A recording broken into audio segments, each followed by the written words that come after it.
From the iconic Corky and Lenny's Restaurant and Delicatessen in Woodmere, Ohio, we are the Fabulous Boomer Boys. All right. I'm Bruce, you're Bruce Bogart. I'm Bob Snyder. This is my friend Bruce Bogart, and you can tell we're live. We don't edit this show. We've been friends since the 4th grade, and we want to welcome you all. If this is your first time watching our show, Bruce and I were talking earlier about, how do you explain our show to somebody?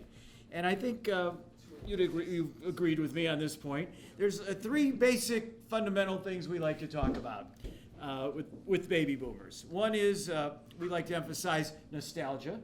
Baby boomers are into that, right? Fair enough. Secondly, we do like to provide information, and we've had actually some scoops on this show. We've had some of our celebrity guests tell us things about other celebrities or other happenings, whether it was John Gorman when he came on and talked about the days at WMMS, to Michael Shevsky, to Robin Swoboda and her behind-the-camera scene things, or Jan Jones. These kind of people all have brought us information and gossip, I guess, you might want to say, that maybe baby boomers weren't aware of. And the last thing and the most important part of the show is we want everybody to have fun. It's fine with me. Okay. What do you want me to say? You're looking at me like I'm going to dispute. Well, I want Bruce. I want to make sure. What people don't realize is I have to make sure you approve of everything. What Bob said, I'm sure. Okay. All right. So good. So tonight's guest, yes, I think really fits that, and we'll get to him in just a moment. But one of the things, talking about information, we had Brett Larkin on, who used to be the editorial writer for the Plain Dealer. And one thing we don't do is talk politics, if you're new to our show. And when we had Brett Larkin on, we came close, but we talked about issues maybe that are affecting Northeast Ohio. And one of the things that I'm going to brag a little, brought up to him, that I thought was a big issue, is how stupid it is that we have Burke Lakefront Airport. And can I have a little applause to that? Am I not right about that? Okay, thank you. And how can we have Burke Lakefront Airport use up that great land there in front of the lake? There's so many different things you could do with it, and the city of Cleveland doesn't fight with the government to get that taken care of. Well, just this Sunday, once again, it was brought up, this time by the Plain Dealer, Stephen Litt, on the editorial page, and I don't know how well you can see this, but I want to show you, he really did. Nobody cares about Burke Lakefront Airport. No, they do care. Oh, maybe it was me that didn't care. No, you don't care, but people care that we should have something else there. And here, can we get this on the camera, Tyler? Should Burke Lakefront Airport close? And without going into too many details, the answer is yes. And one of the things he brought up was, this is a little rendering of what you could be doing there at Lakefront at the airport. What could you be doing? Well, first of all, you could be Just having... give me one thing you could be doing. Condos. Condos? Yes. Right. Pier, condos. You could have a bike pass, walking pass. That's really where they should have put the casino, if you really want to know the truth. Well, okay, they could have, but even besides that, that would have taken too long, because it does take a few years to get this done. Let's move beyond this, Bob. A year ago today, you know where you were? I was right here a year ago today. Our first show, a year ago tonight. First show. We made a year. And with that in mind... Wait.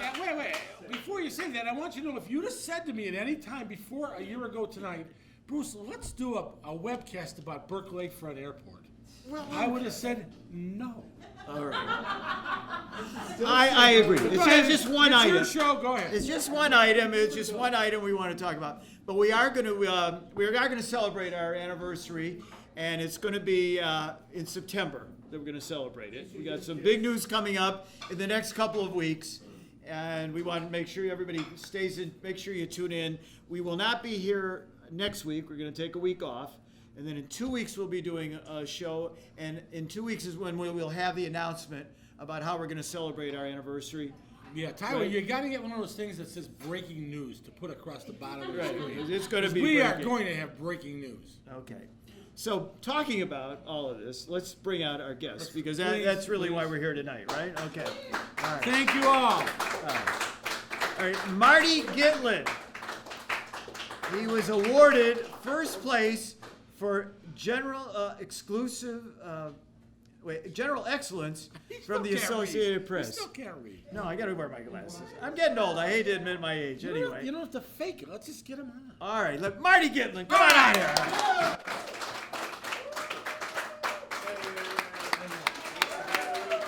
Thanks for dressing up, Marty. Appreciate it. All right, yeah, you got the right attitude. That's the show. That's our show. Before you start the formal interview, Marty, you see that? I hope you see the Yes, the colors. yes. You know what I those see. colors represent, don't you? Brush and Ohio State, right? You got it. You got it. All Round right. and go.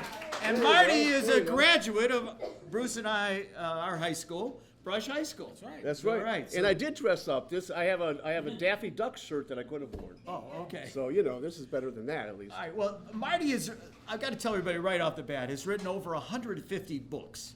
Okay, he is a hidden treasure in Northeast Ohio. Because Bruce and I both admitted we did not know who you were at first. We knew of the things you had done, but we didn't realize that you had done all of those things. News Herald, Right. Covered sports. 11 years. What did you cover for the News Herald? I covered a lot of Indians and Browns, and I also cover a lot of high school football and basketball and baseball. It'd be Lake County High School football, right? Lake County, Geauga County, and some Cuyahoga County as well. Yeah, the News Herald at that time, before the newspaper business went down the drain, had a circulation of 50,000. It was the largest suburban daily in Ohio. Okay, so that was the beginning, and then from there, let's tell people how you got into this, because we're going to talk about the different books you have here. So you went in, you started writing books, and you said something to me about how you were assigned what books to write? Well, yeah, what happened was I quit the newspaper business in 2002, and I started going into starting to do freelance writing online and so forth. And from 2009 to 2012, actually, I didn't tell you this, I covered the Browns for CBSSports.com. Oh. As opposed to a football team. They were. It was like Groundhog Day. It was the same year. It was 4 different years. Only, it was the same year. It was like, So I tell people I covered the Browns as opposed to a football team, but it was for like 4 years, and then, now I'm excited about the Browns. So we'll see what happens there. But yeah, it was 5 and 11, 4 and 12 every year. And like I say, it was like Groundhog Day. So, but by that time I was starting to write books, and those were books that were assigned to me. Those were educational books, like this one. Can we show this one? All right. Sure, Who doesn't like Kevin Love? Right. Sure.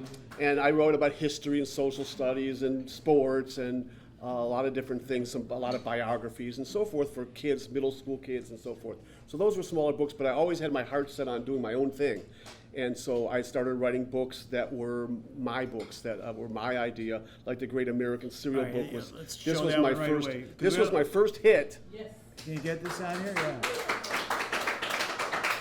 And there were 9,000 copies, and they sold out, which was wonderful. And it was in the New York Times and Time Did Magazine. you hear that? They wanted the Digest. audience to know what was it about a cereal book? Because I read it. Yes. I got to tell you, this is an it's a- amazing book. If you eat cereal in the morning, you will love reading this book. Really. It's a cereal encyclopedia. It goes back to 1863. And there was 800 photos, 800 cereals in the book, and about 350 photos of different cereal boxes, memorabilia. And the first cereal was 1863. It was called Granola. Okay, can we get this picture? Everybody knows Wheaties. He's got the story behind that. But we want to tell a little bit of the story I'd like you to tell everybody about, is that when Kellogg, everybody knows that was one of the main people, when they started cereal, am I not mistaken in saying this, that people thought it was like a health food, right? Oh yeah, the idea behind all the motivation behind cereals until the baby boomer generation, boomers, was more healthful, healthful fare. And then the baby boomers came around, and Sugar Crisp was the first kind of baby boomer cereal, and then all the flood of sugary cereals started hitting, and the idea behind that just took off. So it changed, and then in the early 70s, when parents started to complain about the sugar content, so the amount of sugar in these cereals, then it was Nature Valley granola came out. It went full circle. And I couldn't. And my favorite cereal is still Fruit Loops. So All right. and Cocoa Krispies. Our security guard. I still eat that stuff. I had someone from the BBC all the way in London called me and interviewed me, and she said the reason that she wanted to talk to me was because a lot of parents in England were not buying cereals for their kids because of the sugar, and she said, so what are your favorite cereals, Marty? And she wanted me to say, Nature Valley granola and whatever, grape nuts. And I said, well, my favorite cereals are Fruit Loops, Lucky Charms, Cocoa Krispies, and Sugar Crisp. And there was like this silence on the phone, like. And then finally she choked out another question. But, hey, what can I say? I still love the cereals I loved when I was a kid. And I still love a lot of things I loved when I was a kid. I haven't grown up all that much. Okay, well, you fit right in with Bruce and I. Okay, now, so one of the other books, though, that I think baby boomers and even the millennials can relate to, and it's a book that you've got, I think you're promoting now, right? Yes. It's a celebration of animation, right? And it's the 100 greatest cartoon characters from television. How cool a book is this, right? I don't care how old you are, you like cartoon characters. I've got to admit, my kids are still really into. Do you rank them in this book? Yes, we rank the top. Well, we're the only authors ever. My co-author is the resident cartoonist for the Charles Schulz Museum in Santa Rosa, California. How'd you guys hook up? There was a resident, a curator for the Cartoon Art Museum in San Francisco that recommended him. To you? To me. Yeah, we got the power here. Yeah. It wasn't the other way around. So, Great to know. so we were the only authors ever to actually rank the 100 greatest cartoon characters of all time. So what's the, how do you rank? That's a great question. We didn't want this to be our Hear favorite that, 100. Bruce? Great question. Great question. Got it, Thank you. We didn't want this to be our favorite It took a 100. year to get that comment. We wanted to be the best 100 characters, so we used different criteria like legacy, how long these characters have remained in the American consciousness, personality, like whether they're evil characters or funny or superheroes, how well their personalities match those, those characteristics. Voice, do they have unique voices? How much they contributed to their shows? Things like that. So that's how we actually ranked the top 100. People always guess either Bugs Bunny or Mickey Mouse is number one, and I have to explain to them that when Mickey Mouse came to television with the Mickey Mouse Club, Donald Duck was considered to be a superior character. He had more personality, he had some anger. So we actually have Donald Duck ranked ahead of Mickey Mouse. All right, so before we get to who your top ranking was, we asked some of our people in the audience tonight. Excellent. Who they liked, and I'm going to ask you to talk a little about them. Okay. One of them was Tom and Jerry. The most violent cartoon of all time, perhaps, right. Except the shows now like South Park and Family Guy are, getting close. If they haven't passed them up on violence. But Tom and Jerry was perhaps the most brilliantly animated and drawn cartoon of all time. Why do you say that? Because it just had a lot of depth to the animation. I mean, it was just really, and the theatrical shorts cartoons like the Warner Brothers and Woody Woodpecker and so forth, those were drawn a lot better than the TV cartoons because when TV came around, the animators and everyone involved had to work a lot faster, so the animation suffered quite a bit. But that doesn't mean there weren't a lot of great cartoon characters post-TV. Bullwinkle happens to be my favorite.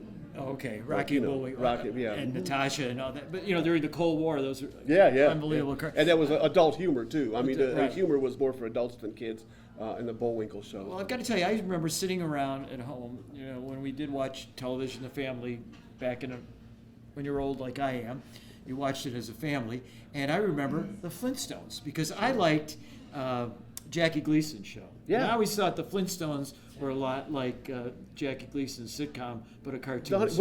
Actually, you're exactly right. In fact, it was based on the Honeymooners.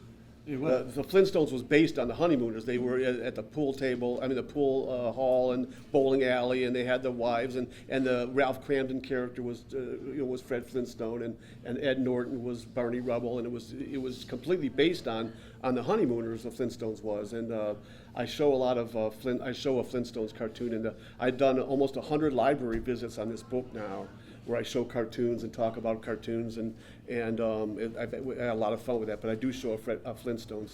I could see the Flintstones coming back as being popular now. Would you consider it timeless? Because I consider it timeless. I don't know if they would do a remake. It just kids. I think they feel like kids are maybe. I don't know how sophisticated they think kids are nowadays, but I don't know if the Flintstones itself, would make a comeback. I guess it's possible. Okay, what about? Well, I'm going to read one of the other ones here. The Roadrunner is one of the other.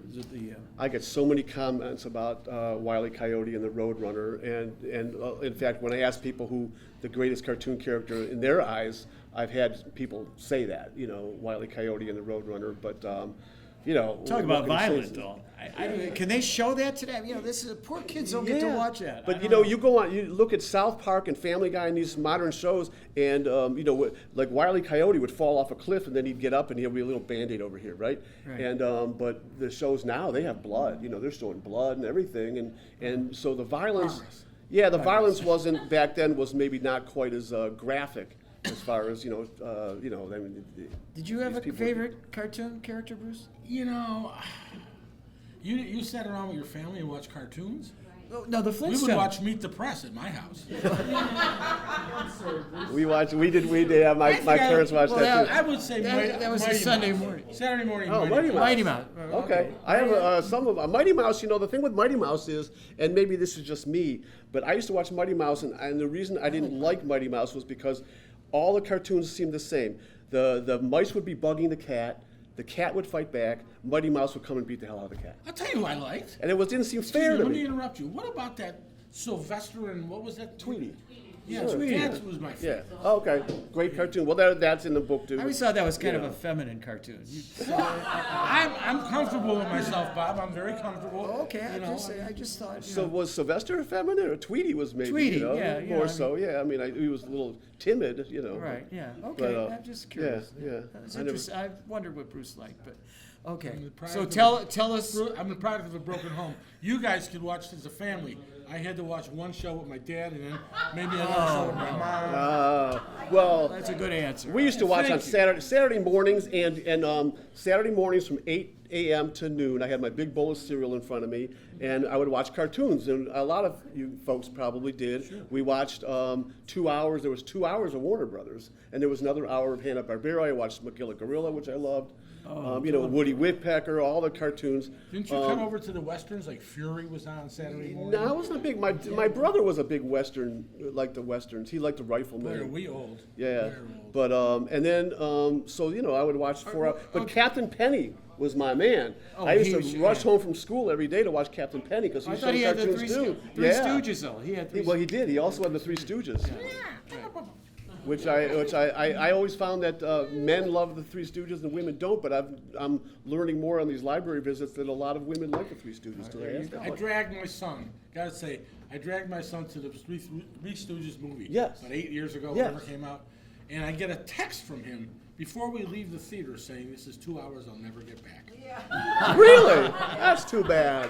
That's too bad. I knew. Well, my daughter actually liked the Three Stooges movie, and she doesn't like the Three Stooges generally, but she liked. I thought the movie was I thought they did a pretty good job, reenacting the Three Stooges. Though. I thought those actors did All well. right. Okay. So give away the secret. What was number one? Bugs Bunny.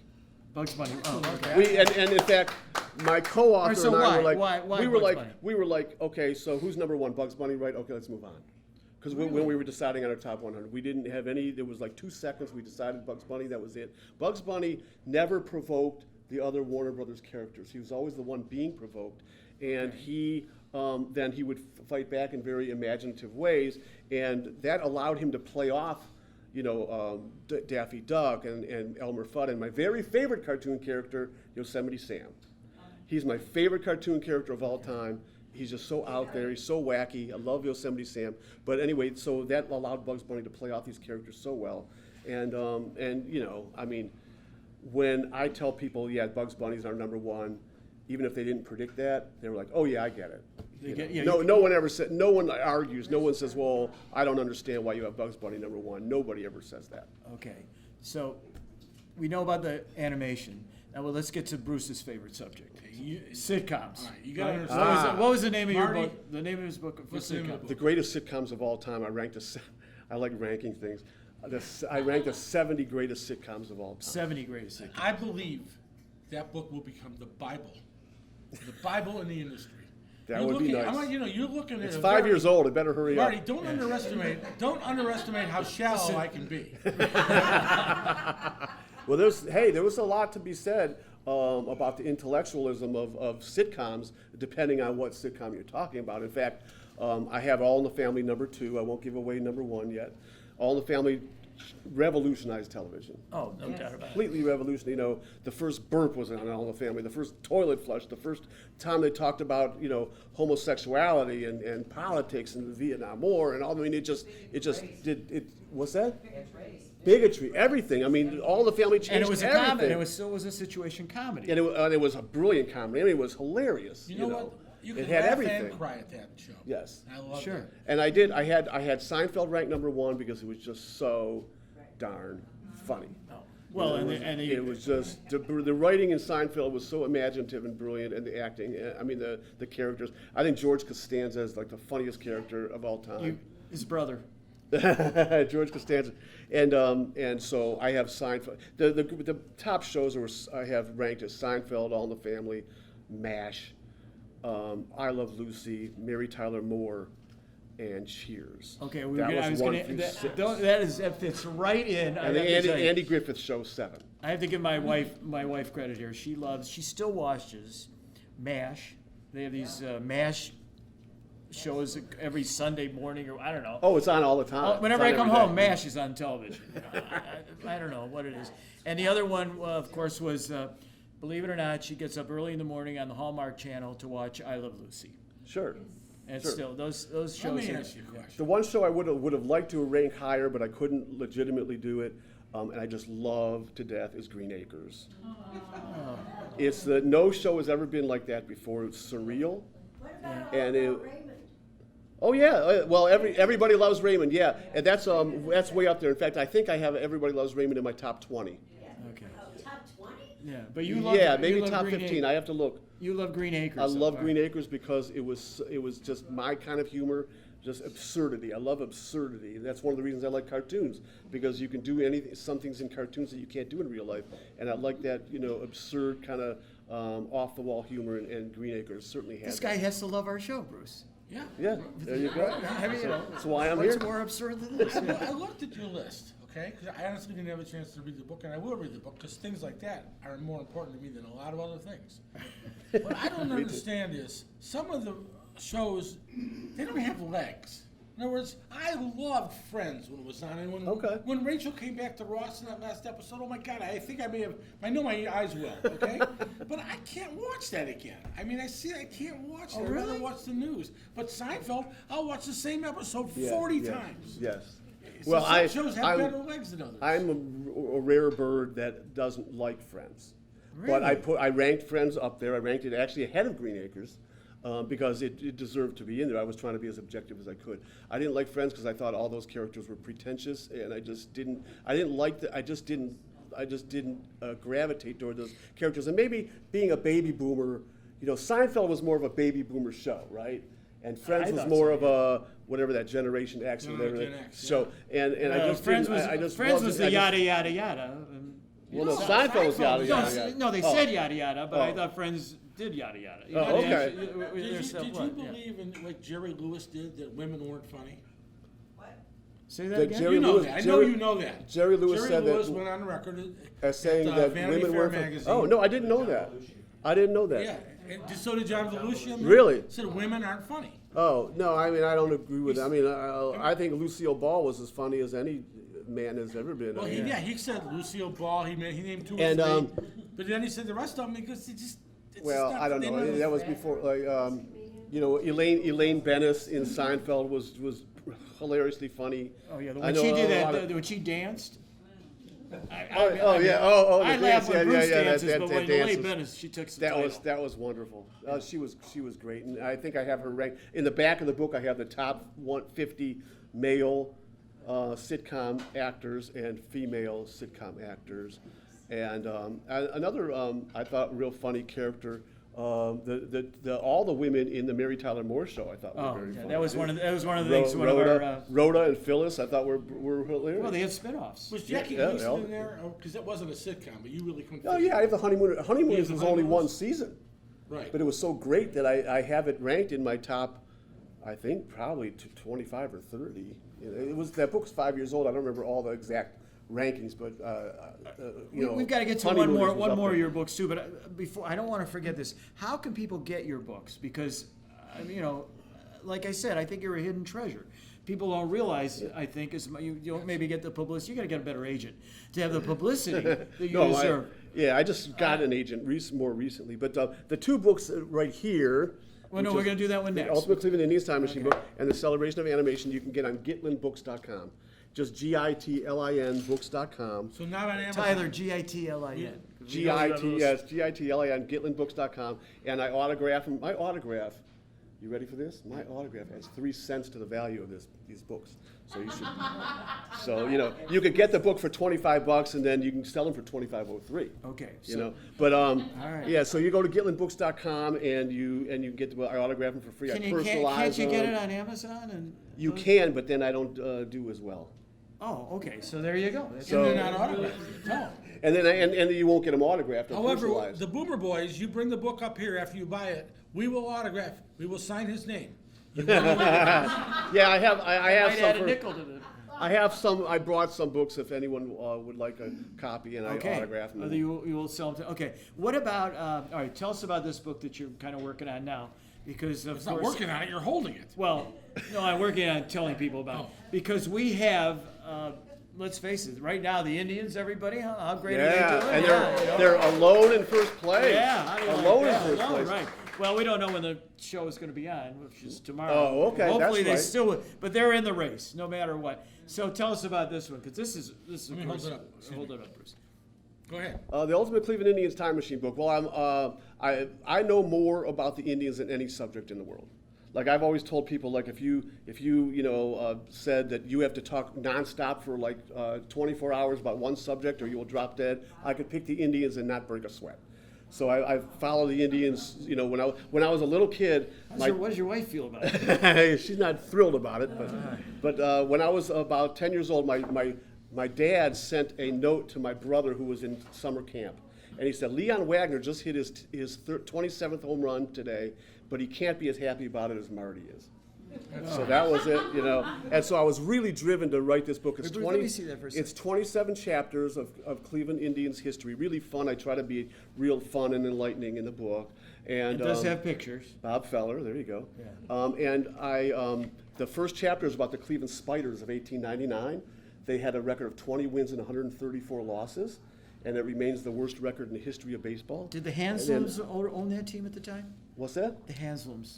That owned Oh, the- no, they that didn't wasn't own it. No. okay. That was Frank Robeson, actually. His name was Frank Robeson, not to be confused with Frank Robinson. Okay. Owned the team, and he sold all his best players to the St. Louis Perfectos, who he also owned of National League. But anyway, so it's 27 chapters, and they're like, the real interesting and great players and teams and events of Indians history. In fact, the last chapter is called The Life and Death of Chief Wahoo. Okay. And I have all about the beer night fiasco of '74, and I write about Sam McDowell and Tony Horton and the great Indians teams of the '90s, and I go all the way up to Francisco Lindor and Bob Feller and everyone. The whole history of the Indians is in here, and it's a really fun book. All right, we have an audience that always likes to get a little gossipy from something. All right, so you've had to have met with covering all this certain celebrities. Give us a little celebrity insight A story. little backstory. Well, I'll pick a tell you. backstory. I'll tell you one thing. I have a book coming out in about a month or two. It's called Kyrie Irving: Uncle Drew, Little Mountain, and Enigmatic NBA Superstar. And it's a biography of Kyrie Irving, and it's completely unauthorized. The agent of Kyrie Irving called me when he found out I was writing the book. And I see the ID on it. I'm like, that's Kyrie Irving's agent. Holy cow. So I answer the phone, and he didn't demand, but he asked very strongly that I not write the book. And he said, we control the narrative on Kyrie Irving. Oh. And I'm like, that's bull. I didn't say that, but I was thinking that's bull. As soon as he got good enough to be in the public eye, the media controlled the narrative on Kyrie Irving, and that's just the way it is. It's uncontrollable. And so I actually used that in my lead. But his name was Jeff Wexler, and that was Kyrie Irving's agent. And he, so I have that actually leading my Kyrie Irving book, which is coming out pretty soon. Why did you pick him? I thought he was a fascinating character, Kyrie Irving, because the enigmatic part of the title is the most important thing. Here he is, a really intelligent guy, well-spoken. He went to Duke, and he's talking about the Earth being flat. He's talking about the dinosaurs never existing. It doesn't make sense. And I also chose him because on the court, I think that there's a difference between talent and greatness, okay? Kyrie Irving is an immensely talented player. Nobody can dribble and finish at the rim like he can. He can just do English off the backboard. I mean, he's unbelievable. But he doesn't work hard enough on the defensive end, and he doesn't work hard enough to elevate the level of performance of his teammates. Right. And so here's Boston Celtics, who actually went further in the playoffs without him the year before than they did with him this year, and there's a reason for that.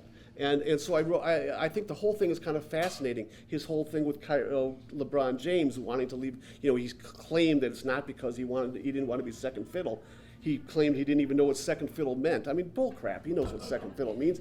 And so the it was guy's a all piece that. of shit. Well, no, I wouldn't say no. I don't think he's a piece of shit. I think he's a very and he's No, he's not. He's not, and he is very into learning more about himself and his heritage. He went to the Sioux Reservation to find out about his mother, who passed away when she was 3 years old, or he was 3 years old, and so forth. And so I think there's a lot of. I think he really wants to be, have more depth to his life than just basketball. And I think that's wonderful. Did he speak to you? No, no. His agent refused to allow me to speak to him. So I spoke with a lot of other people, like media people that covered him, most of whom don't really like him very much because they thought he was haughty and that he talked down to them. No, he's not. Why can't I say that, Bob? Well, You no, can disagree with me. There's a difference between I can talent disagree and with you. greatness. Yeah. Yeah, well, I was just talking about him as a player, the talent, the I greatness. would I'm have to talking about say him as it's a player. little bit like we have here. Talent and greatness, but, or vice versa. It's okay. It's your show. I don't care. No, depending on who you talk to, So, okay, Well, it's the same thing. that book's pretty much in the can, so to speak. Yes, it's going to be right. It's already been out to certain people that can review it. But the book itself isn't out. We're going to be sending that to different people as well in the media to see if we can Okay, get so some. I'm going to make an announcement right now. When that book's coming out, you're coming back. I would love to. All right, what do you think? We want to bet that. We're going to find out the real stuff. All right, then we're going to do that. What's next? What do you got after that? I know you know you're gonna do after Kyrie. Can you talk about it? Well, I'm doing, this is becoming a whole series, the Ultimate Cleveland Indians Time Machine book. I've already done the Boston Red Sox Ultimate Time Machine book, and I'm in the works in the Ultimate Chicago Cubs Time Machine book. I'm gonna be doing a whole, it seems like the publisher seems to be open to be How many doing times you been married? 2. Okay. Seems about right for this table, doesn't Right, it? yeah. That's it. You fits in here. Fit right in here. All right. I gotta tell you, Brush High. Another Brush High graduate that makes it big. We love him. I gotta tell you, I got a son-in-law. I got a son-in-law whose father was a school teacher, but was also a usher at Wrigley Field for 45 years. No kidding. You need to call him when you do that book. He Oh, could probably my open God. some doors for you. Yeah, We'll talk about it. yeah. Actually, that's not a bad idea because it's pretty easy to publicize the Indians Time Machine book in Cleveland, right? But I Right. don't live in Chicago or Boston, so it's going to be hard to publicize them in those cities. But I hope you do get your son-in-law to talk Absolutely. because then that way it'll It's be his in father, there. really. When they put the credits in the Mention book. Boomer Boys, right? Fabulous Boomer Boys, we can get a plug. So I think this will be great. We're going to have you back. Sounds like a plan. Okay, everybody, the unknown author here, right? What a good job you did. Listen, thank you very much for coming. Thank you for having me. Listen, I get one. He gives me 30 seconds before we close. Don't forget. Okay. You forgot last week. Don't forget. All right, this not forgetting. week. Go ahead. It's your First turn. of all, see this book? Get it. That's number one. Number two, Pat Siddell. I hope you feel better. Number three, our anniversary. Happy birthday. I love you. We tease, but we love you. Yeah, That's right. congratulations on Also, that. 1 year from tonight, whether we're on the air or not, you can go to your bookstore and get the ultimate Bob Snyder book. Because I'm writing it. Happy anniversary. All right. And we will be, no live show next week, but you can catch up. It's a great time for those of you watching for the first time. You can binge watch the Fabulous Boomer Boys on YouTube. And please remember to check, like, and subscribe because YouTube loves that, and then they move us up the ladder on their spectrum of whatever they do. So I want to thank Max Burstein for introducing us to you here tonight. All right, thank you, Max. And no, we really look forward to that Kyrie Irving book. We have you back. And Bruce, just one other thing. We have 30 more seconds. Yeah. Can the audience join us in singing happy birthday to a special friend of our audience who's never missed a show, maybe one, and that's Kathleen. Happy birthday. Happy birthday. Happy birthday to you. Happy birthday to you. Look in the camera, Happy Kathleen. birthday, dear Kathleen. Happy birthday to you. All right. Hey, Kathleen. Don't forget, See you in 2 weeks. 2 weeks, we're going to have a big announcement for our big anniversary special coming up. So until then, thanks for watching. We'll see you then. Bye.